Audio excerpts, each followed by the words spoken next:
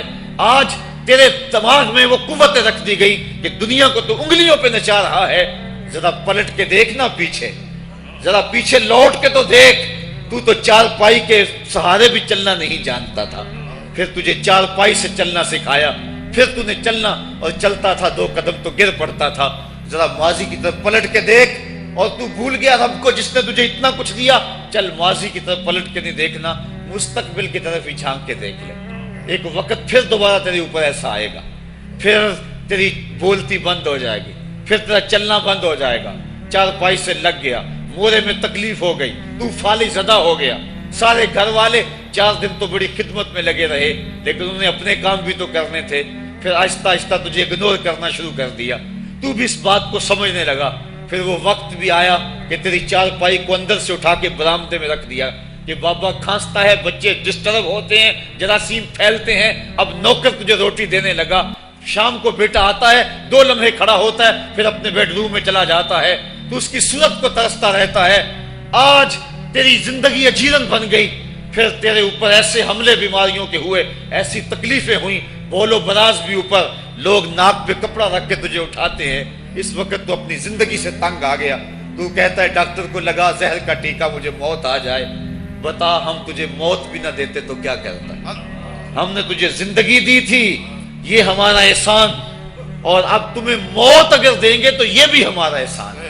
اگر تو تڑپتا تھا، تیری زندگی جو ہے وہ اجیرن بن چکی تھی، سارے تجھ سے تنگ آ گئے تھے. تیرے بیٹے بھی کہتے دعا کرو اللہ بابے کو پردہ دے دے.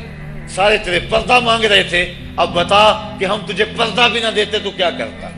ثم اماتہ فاکبرہ، شکر کر ہم نے تجھے موت عطا کر دی. فاکبرہ، اور پھر اس کے بعد تجھے قبر دی. کتا بھی تو مرا تھا، گھسیٹ کے روڑی پہ ڈال دیا. بکری بھی تو مری تھی، گھسیٹ کے روڑی پہ ڈال دیا. تجھے بھی روڑی پہ ڈال دیا جاتا تو کیا تھا؟ لیکن کہا نا یہ میرا شاہکار ہے، پہلے سے غسل دو، بیری کے پتے بھی ڈال لینا، صفائی خوب ہو جائے. اس کو چٹے لباس کا کفن دو، اس کے سند سند پہ خوشبو ملو، اس کو سلگھاؤ، خوشبوئیں سلگھاؤ، اس کو خوبصورت چارپائی پہ ڈالو، اس کے اعضائے سجدہ پہ مشک ملو، اور اس کی جو ہے وہ چارپائی کے دائیں بائیں پھول رکھو. اور اب سارا زمانہ تیرا منہ دیکھنے آ رہا ہے، ذرا سوچ تیرا منہ دکھانے کے قابل ہے. اور پھر کہا اب اس کو اٹھاؤ، قبرستان میں لے چلو. زمانہ آ گیا، تو آج دولہا بنا ہوا ہے اور زمانہ تیری برات بنی ہوئی ہے. اور کہا کہ ایک آدمی نہ اٹھائیں، اس کا پروٹوکول ہے، اس کو 4 آدمی اٹھائیں. کندھا بھی بدلتے رہیں. کہا زیادہ تیز بھی نہ چلنا، میرے شاہکار کو کہیں جھٹکا نہ لگے. اور پھر تیرا پروٹوکول، امام کعبہ بھی ہو تو وہ پیچھے ہے، تیری لاش آگے. تو نے ہمارے ساتھ کیا کیا، ہم نے تیرے ساتھ کیا سلوک کیا. یا ایھا الانسان ما غرک بربک الکریم. ہم نے کہا اس کے لیے چھوٹا سا گھر بنا دو، اور اس کے اندر پردے میں اس کو رکھ کے اوپر سے مٹی ڈال دو، اوپر پھول ڈال لو، اور پھر اتنی دیر تک کھڑے رہو جتنی دیر تک اونٹ کو ذبح کرتے ہیں، اس کی کھال ادھیڑتے ہیں، اس کا گوشت بناتے ہیں، پھر اس کو تقسیم کرتے ہیں. اور پھر آؤ تو دعائیں شروع کر دو. کبھی کل کی محفل سجا دو، کبھی 10ویں کی، کبھی چہلم کی. اے انسان، تیرے ساتھ جو کچھ ہوا لوگوں کی نظروں کے سامنے تجھے رسوا تو نہیں کیا میں نے. یا ایھا الانسان ما غرک بربک الکریم. ذرا پیچھے پلٹ کے دیکھ لے، نہیں تو آگے جھانک کے دیکھ لے، تجھے کبھی تو شرم آئے گی. تو کہاں بھٹک گیا، کہاں بہہ گیا. آ جا اس کریم رب کی طرف جو 70 ماؤں سے زیادہ پیار کرتا ہے. آنا تو نے ہے ہی، آج نہیں تو کل آئے گا. تو کل جو پھر کفن میں منہ چھپا چھپا کے آتا پھرے گا، آج کھلے منہ ہی آ جا. آج میری رحمتیں تیرا بڑھ بڑھ کے استقبال کر رہی ہیں. روبی بن حراش ایک بزرگ ہوئے اور تابعی ہیں. تابعی وہ تھا جس نے صحابی کو دیکھا، ساری زندگی ان کے چہرے پہ مسکراہٹ نہیں آئی. وہ کہتے تھے کیا خبر میرا انجام کیا ہوگا. شیخ سعدی فرماتے ہیں جب تو دنیا پہ آیا تھا نا تو روتا تھا، یہ سارے ہنستے تھے. بچہ جب پیدا ہوتا ہے تو اور اس کا رونا اس کی زندگی کی دلیل ہے. جب تک بچہ چیختا نہیں سارے پریشان ہوتے ہیں، آواز نہیں آ رہی، پتہ نہیں زندہ ہے کہ جو ہے وہ گوشت کا لوتھڑا ہے. جب بچہ چیختا سارے خوش ہو جاتے ہیں، مبارکیں دیتے ہیں، مٹھائیاں بانٹتے ہیں. تو اس کا رونا اس کی زندگی پہ دلیل. شیخ سعدی فرماتے ہیں جب تو آیا تھا تو روتا تھا، یہ ہنستے تھے. ایسے زندگی گزار تو ہنستا ہوا جائے، یہ روتے رہ جائے. یہ نہ ہو کہ روتا آیا تھا روتا ہی جانا پڑے تجھے. روبی بن حراش ساری زندگی نہیں مسکرائے. فرماتے تھے کیا خبر میرا انجام کیا ہوگا. وقت بیتتا گیا، آخر میں فوت ہو گئے. ان کا بھائی ربی بن حراش غسال کو بلا لایا کہ میرے بھائی کو غسل دو. غسال جب غسل دینے کے لیے داخل ہوا تو فوراً باہر پلٹ آیا. ربی پوچھنے لگا کیا ہوا ہے. کہا یار تیرا بھائی بڑا عجیب ہے. کہا ہوا کیا ہے. کہا نحنو نغتسلہ وہو یتبسم، ہم اسے غسل دیتے ہیں وہ آگے سے مسکراتا ہے. کہا اس نے قسم کھائی تھی جب تک اپنا اچھا انجام نہیں دیکھوں گا نہیں مسکراؤں گا. اس کو امام ابو نعیم نے حلیہ میں لکھا، روز الانف کے اندر امام سہیلی نے لکھا، قاضی ایاز مالک اندلسی نے شفا میں لکھا، اور اسی کو امام جلال الدین سیوطی علیہ رحمہ نے جو ہے وہ الخصائص الکبریٰ میں لکھا. کہا یا تیرا بھائی بڑا عجیب ہے، ہم اسے غسل دیتے ہیں وہ آگے سے مسکراتا ہے. تو اس نے قسم کھائی تھی جب تک اچھا انجام نہیں دیکھوں گا نہیں مسکراؤں گا. آج اس نے اپنا اچھا انجام دیکھ لیا تبھی تو مسکرا رہا ہے. 12 لوگوں کے 2 گروہ بن گئے. ایک کہنے لگے کہ یار یہ ویسے گڑی ہوئی بات ہے، بھلا کوئی بندہ مرنے کے بعد بھی مسکرا سکتا ہے. ایک گروہ کہتا ہے یار بندہ بڑا اچھا تھا، ہو سکتا ہے کہ مرنے کے بعد مسکرایا ہو. زندگی تو اس نے دکھ سے گزاری لیکن بعد میں تو سکھ ملا ہوگا. اتنے میں انہیں غسل دے دیا گیا اور لوگ اکٹھے ہو کے ان کے گھر آ گئے. انہیں کفن دے کے پٹڑے پہ ڈال دیا گیا. ربی بن حراش نے جب لوگ باتیں کر رہے تھے، کوئی کہہ رہا تھا صحیح ہے، کوئی کہتا ہے غلط تھا، تو اس نے کفن سے ہاتھ باہر نکالا اور لوگوں کو کہا السلام علیکم. لوگوں نے کہا وعلیکم السلام اتتکلم بعد الموت. عجیب بات ہے، مرنے کے بعد باتیں کر رہے ہو. قال نعم اتکلم بعد الموت. کہا ہاں ہاں میں مرنے کے بعد ہی باتیں کر رہا. عرش فرش تے بانگ تے مکے پہ گیا شور، بلے شاہ سا مرنا نہیں تے گور پہ کوئی ہور. فَلَنُحْيِيَنَّهُ حَيَاتًا طَيِّبَةً، ان کو حیات طیبہ بخش دی جاتی ہے جو اللہ کے نام پہ اپنی زندگی گزار دیتے ہیں. میرا رب کہتا ہے کہ میں ان کو مرنے نہیں دیتا، ان کو ستھری اور پاکیزہ زندگی دیتا ہوں. اور اقبال کہتا ہے فطرت ہستی شہید آرزو رہتی نہ ہو، خوب تر پیکر کی اس کو جستجو رہتی نہ ہو. موت کو سمجھا ہے غافل اختتام زندگی، یہ ہے شام زندگی صبح دوام زندگی. تو کہا ہاں ہاں مرنے کے بعد باتیں کیا ہوں. لوگوں نے کہا بتا پھر تیرے رب نے تیرے ساتھ سلوک کیا کیا.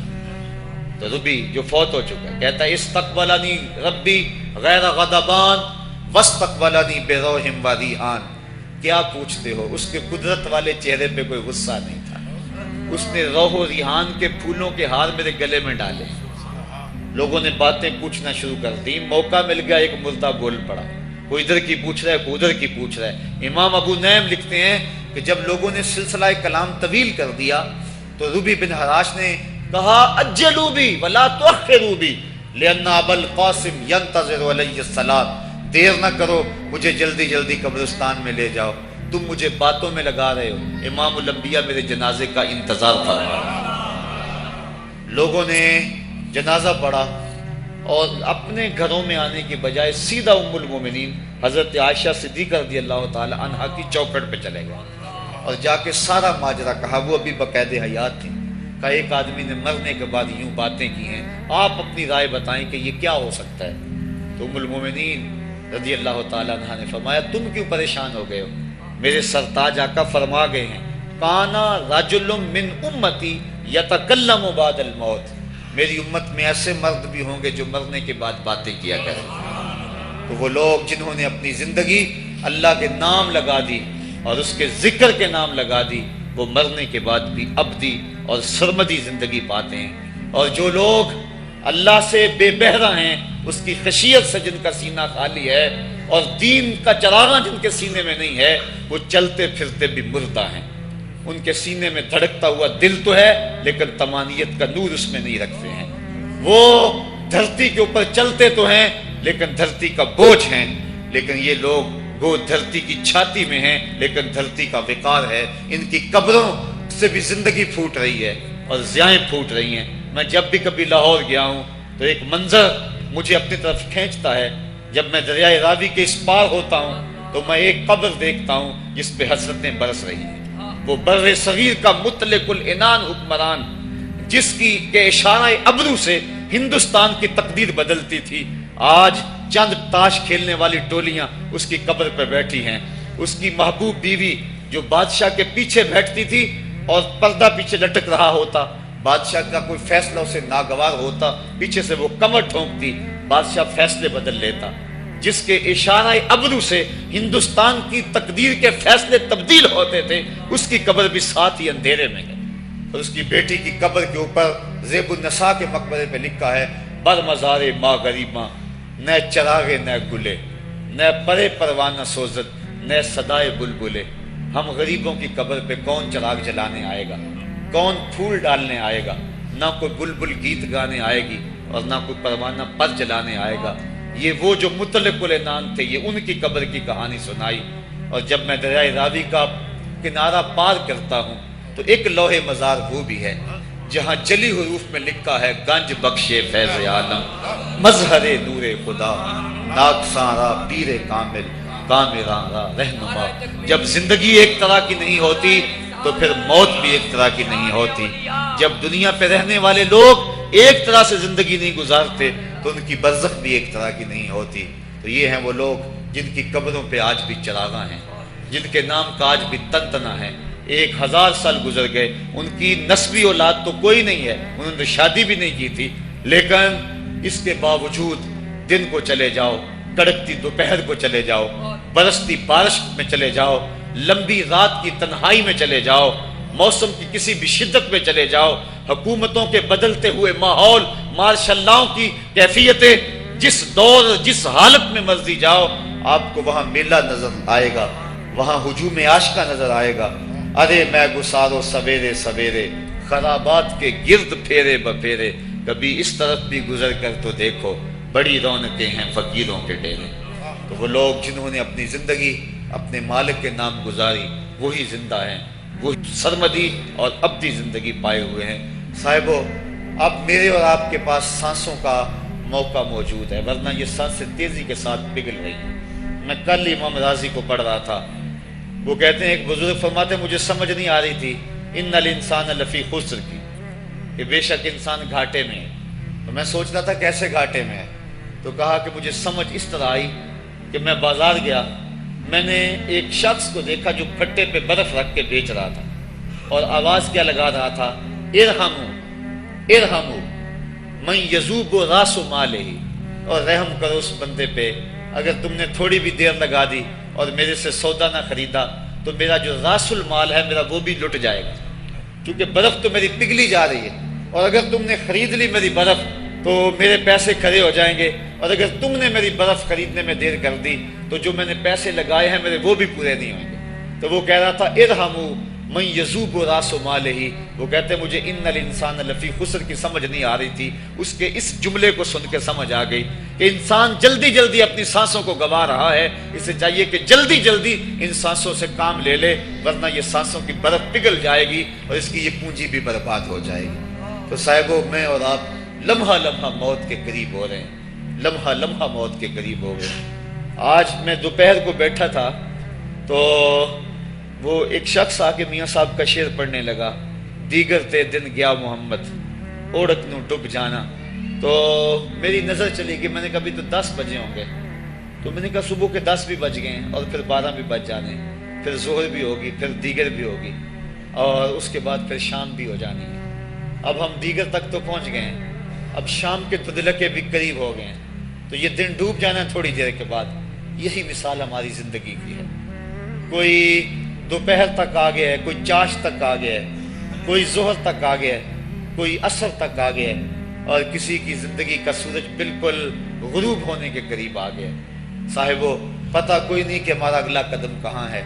اس سے قبل کہ کوئی حجت باقی نہ رہے، مجھے آپ کو اپنی زندگی پہ نظر ثانی کرنا ہوگی، اپنے گناہوں کا اور اپنی نیکیوں کا حساب لگانا ہوگا۔ ایک ترازو تو کل محشر کے میدان میں لگے گا، ایک ترازو ضمیر کی عدالت میں آج ہی لگانا ہوگا۔ ہمیں دیکھنا ہوگا ہمارے پلے کتنے عمل ہیں اچھے، اور جو اچھے عمل ہیں ان میں خلوص والے کتنے ہیں، لوگوں کے دکھاوے والے کتنے تھے، رب کے لیے کتنے عمل کیے اور لوگوں کے لیے کتنے کیے۔ تو پھر ترازو لگا کے ہم نے اپنے اعمال نامے کو آج ہی تولنا ہے اور وزن کرنا ہے، اور اپنی زندگی کو نیکی کا حسن دینا ہے۔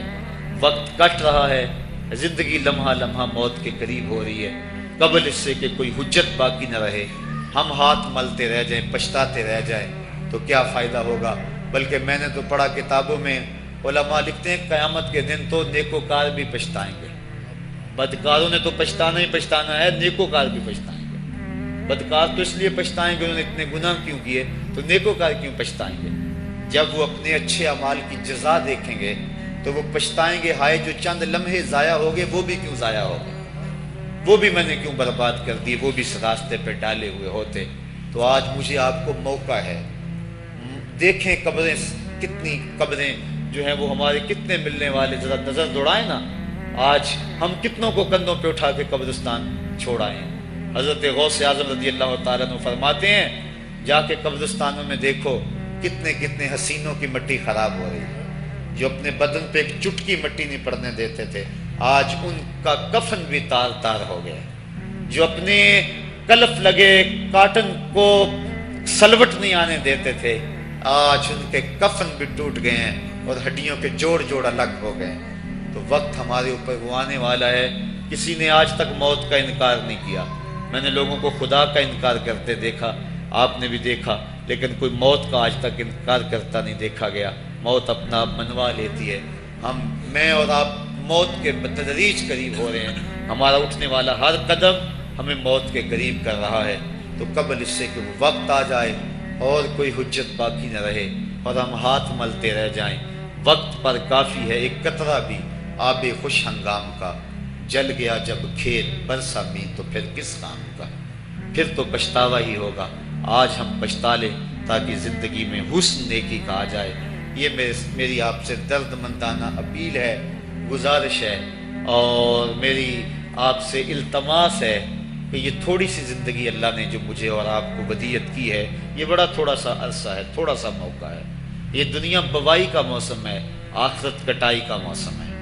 جو بوائی کے موسم کو برباد کر بیٹھا ہے، کٹائی کے موسم میں اس کے ہاتھ کچھ نہیں لگتا۔ تو آج تخم عمل ڈال لیں، آج ایک بیج ڈالیں گے، کل 70 کاٹ لیں گے۔ لیکن اگر آج کچھ نہ کیا، اپنی سانسیں برف کی طرح پگھلا دی، تو یہ اس شخص کی طرح ہے جو پھٹے پہ رکھ کے برف کہہ رہا ہے کہ میرے اوپر رحم کرو، اگر تم نے میرے سے برف نہ خریدی تو میرا راس المال بھی لٹ جائے گا۔ ہمارا راس المال سانسوں کی صورت میں لٹ رہا ہے۔ اللہ مجھے آپ کو اپنی رحمتوں کا حصار عطا فرمائے۔ وآخر دعوانا ان الحمدللہ رب العالمین۔ الحمدللہ رب العالمین، والصلاة والسلام علی سید الانبیاء والمرسلین۔ میرے مالک 3 عدد ختمات قرآن مجید، یہ بہت سارے کلمات طیبات جو کچھ پڑھا سنا کہا گیا، سب کچھ اپنی بارگاہ میں قبول فرما، اور سب کا ثواب ہم تیرے محبوب کی بارگاہ میں بطور ہدیہ پیش کرتے ہیں، قبول فرما۔ حضور کے توسل سے جمیع انبیاء علیہ السلام اور ان کی امتوں کے ارواح کو پیش کرتے ہیں، قبول فرما۔ بالاختصاص آقا کریم کی امت کو پیش کرتے ہیں، قبول فرما۔ اور ہم سب لوگوں کی دعائیں، التجائیں، اٹھے ہوئے ہاتھ، سفارشوں کے لیے پھیلی ہوئی جھولیاں، عزیزم زاہد فیاض صاحب، ریاض صاحب اور اعجاز سلیم صاحب اور ندیم سلیم صاحب اور رانا لیاقت علی صاحب کی والدہ ماجدہ جو پچھلے دنوں میں انتقال کر گئی، ان کی روح کے لیے پیش کرتے ہیں۔ اے اللہ ان کی قبر کو وسیع، کشادہ، منور اور خوشبودار کر دے، ان کو اپنی رحمتوں کا حصار دے دے، ان کی قبر کو نور نور کر دے۔ اے اللہ زندگی میں اگر ان سے کوئی کوتاہی ہو گئی تو اپنے محبوب کی زلف گراگیر کا صدقہ معاف کر دے، اور ان کی زندگی کی ایک ایک نیکی اپنی بارگاہ میں قبول فرما۔ اے اللہ ان کی اولاد کو صبر عطا فرما، اور ہم سب کو مرنے والوں سے عبرت حاصل کر کے اچھی زندگی گزارنے کی توفیق عطا فرما۔ اے اللہ ہمیں اپنی زندگی کو نیکی کا حسن دینے کی توفیق عطا فرما۔ ایسی زندگی گزاریں جس زندگی پہ تو راضی ہو، تیرا رسول راضی ہو، حضور کی سنت سیرت کا نور عطا کر دے، اپنی یادوں اور اپنی محبتوں کا سرمایہ دے دے، ڈرنے والا دل عطا کر دے، رونے والی آنکھ دے دے، قرآن کے نغمے سننے والے کان دے دے، ہماری زبانوں کو سچائی کا نور دے دے، ہمارے خیالات کو پاکیزگی دے دے، ہمارے ہاتھوں کو اپنے حضور پھیلنا دے دے، ہمارے قدموں کو اپنے راستوں میں اٹھنا دے دے، ہمارا دل اپنی یادوں سے آباد کر دے۔ اے اللہ ہم جئیں تو تیرے لیے، مرے تو تیرے دین کے لیے، اور زندگی کی آخری سانس تک تیرے رسول کے وفادار رہیں۔ وصلی اللہ تعالی علی النبی امین وآلہ وسلم۔ رانا تھوڑا دے گیوں سانو اتے پا گیوں اے وچ فکراں